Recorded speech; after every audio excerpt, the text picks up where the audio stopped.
All right, guys. Hey, welcome back for part 3 of multiplying matrices. Okay, hopefully you watched part 1 and 2. Part 1 we talked about just how would you multiply two of these matrices. Okay, what kind of rules have to be in place. So we talked about how the columns of the first matrix have to match the rows of the next matrix for every element to be paired up properly. Then we actually, in part 2 of the video, multiplied matrices, okay, the process of that. And we also said if you're not sure what you're multiplying by, look at the matrix of the answer. Its position will tell you. So for instance, if I'm looking for the 1, 1 position, what to put there? Well, that's row 1 and column 1, okay? If I want to know what am I putting in the 2, 3 position, well, that would be row 2 and column 3 would be the ones I'm multiplying to get to that number, okay? So it was a lot to compact in that, 20-minute video, something like that. So this one, not going to be too long. We're going to just look at 2 word problems here, okay, and talk about how would I come up with a matrix multiplication for this guy. So we have a chess example. So 3 teams competed in the final round of Chess Club's championships. For each win, a team was awarded 3 points. For each draw, you received 1. So which team won the tournament? Now, once again, do you have to do a matrix to do this? No.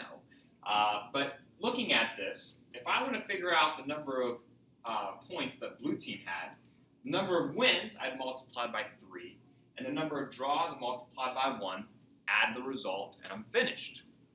What I just explained there is pretty much how matrix multiplication works, right? If you looked at the previous video.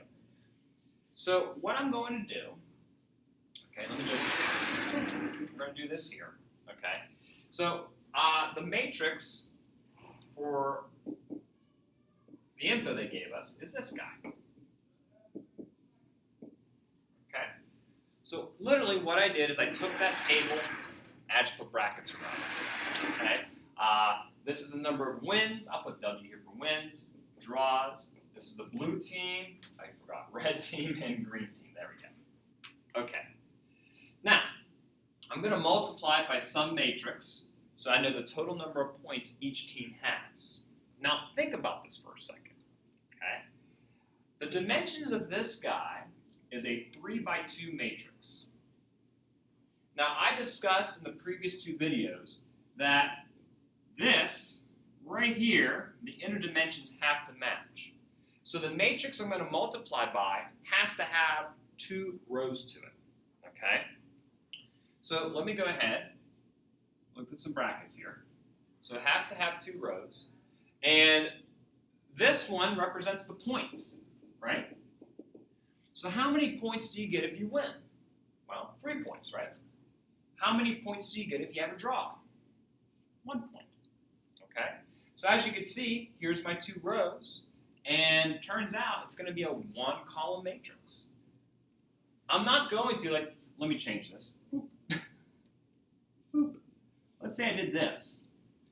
Well, first off, it's not 2 rows, right? It's not matching this guy, so I can't multiply him. All right, so it's not going to work.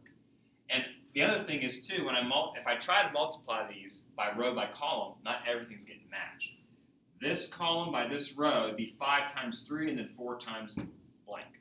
So it's logically, it isn't going to work.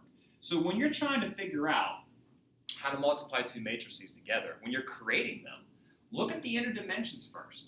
That's going to help you decide what this guy is. Okay? Makes sense?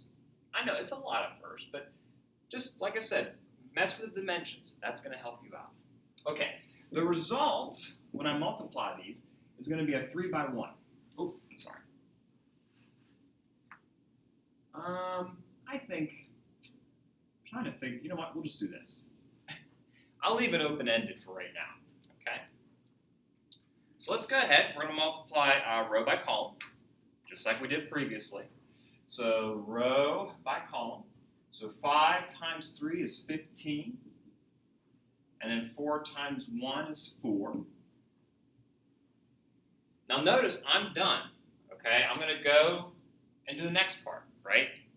So this row multiplied by every column already. So now I'm going to change it up. So it's going to be this row by this column now. And once again, if you're not sure, look at its position. This is the row 2 first position.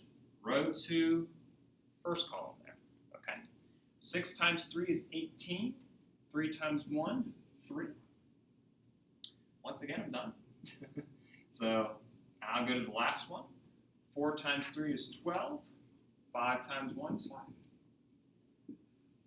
Okay. So like I said, your answers are 3 by 1. So it should look like that.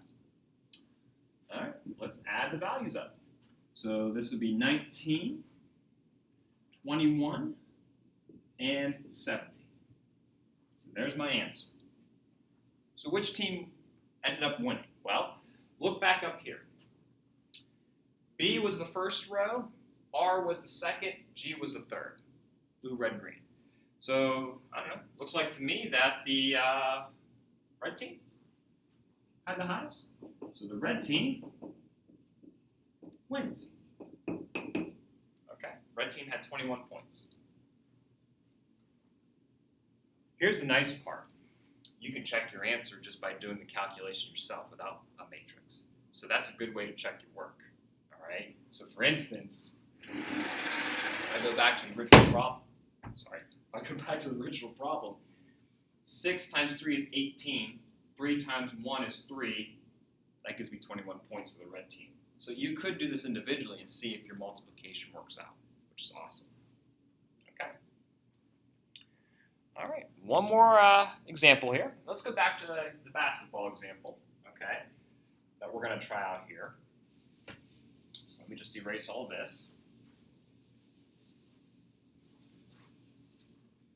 So in Thursday night's basketball game, 3 of the players made points listed below in the chart. They scored 1 point for 3 free throws, 2 points for 2-point shots, 3 points for 3-point shots. Who scored the most points, okay? So here's my diagram. Here's my table or chart that I'm trying to use here. So as you can see, Morton had 2 free throws, 3 2-pointers, and 2 3-pointers. Well, it's hard to say points and the number of ones you did, right? It kind of messes with your head a little bit.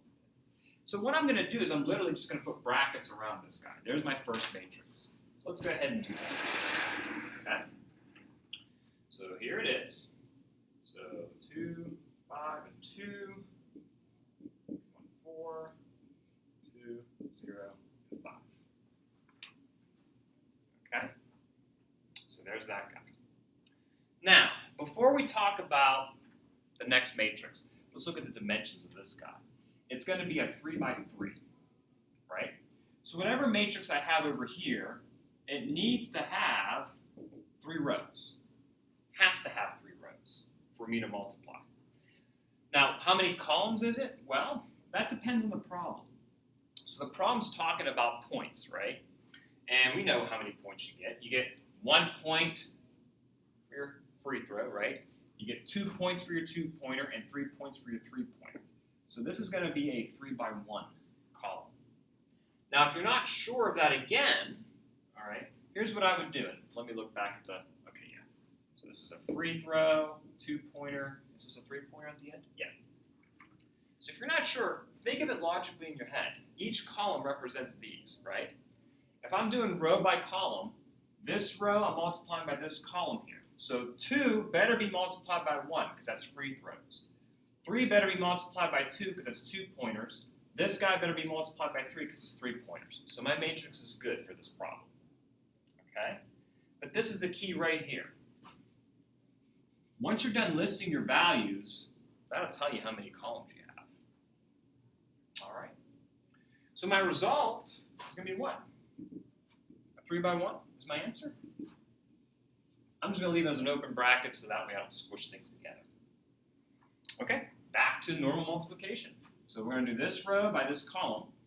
So 2 times 1 is 2. 3 times 2 is 6 I'm adding to it. 2 times 3 is I'm adding 6 to it. Okay, that's done. Nothing else to write. And you're probably thinking, well, don't I continue? Well, first off, it's a 3 by 1, so there is nothing here. But if you're not sure, let's say you're not sure if this is correct. Is it 1 column? I don't know. This would be the 1, 2 position, right? Okay. Row 1, column 2. Oop, this doesn't have a column 2. So therefore, I'm not going any further ahead. So that's one way of thinking of it. So here we go. So this position is 2, 1. So row 2, 1 is what I'm going to put there. 5 times 1 is 5. 1 times 2 is 2. 0 times 3 is 0. Last step. This guy. 2 times 1 is 2. 4 times 2 is 8. 5 times 3 is 15. There we go. For our final result, 6 and 6 is 12. Add 2 more, it's 14. This is 7, 10, and 15 gives me 25. So who won? Or who scored the most points? Not who won. Who scored the most points? Well, if we go back to the problem, row 1 was Wharton, row 2 was Bryant, and row 3 was Chris. And it looks like row 3 had the most points, so Chris scored the most. He was the winner. Okay. So when you approach a word problem and you're trying to use it by a matrix, the dimensions are going to help. Okay? Remember, the inner ones have to match. So the first matrix is easy. You're just taking the table and putting brackets around it.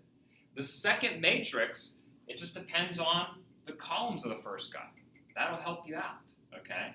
And once again, if you're not sure if you're doing the right thing, go back to what the problem is asking. This one's talking about point values. And based on the positions of these elements, I better make sure they're multiplied by the right point value. So I think that's the nice part about a word problem. It kind of validates how you're multiplying here. Okay? All right. So I just wanted, like I said, just 2 word problems, just something to get you thinking. If you have questions, let me know. And once again, all this stuff is in my notes. I also have in my notes proving and disproving multiplication rules. Okay, and actually, I do have it on this slide here. Oh no, hold on. Come on. Here it is. Okay, properties of matrix multiplication. So here's the associative property. Now notice the grouping of these guys, okay, how it's grouped together. So associative can work. Scalar multiplication, same thing. It doesn't matter which matrix I multiply first with the scalar.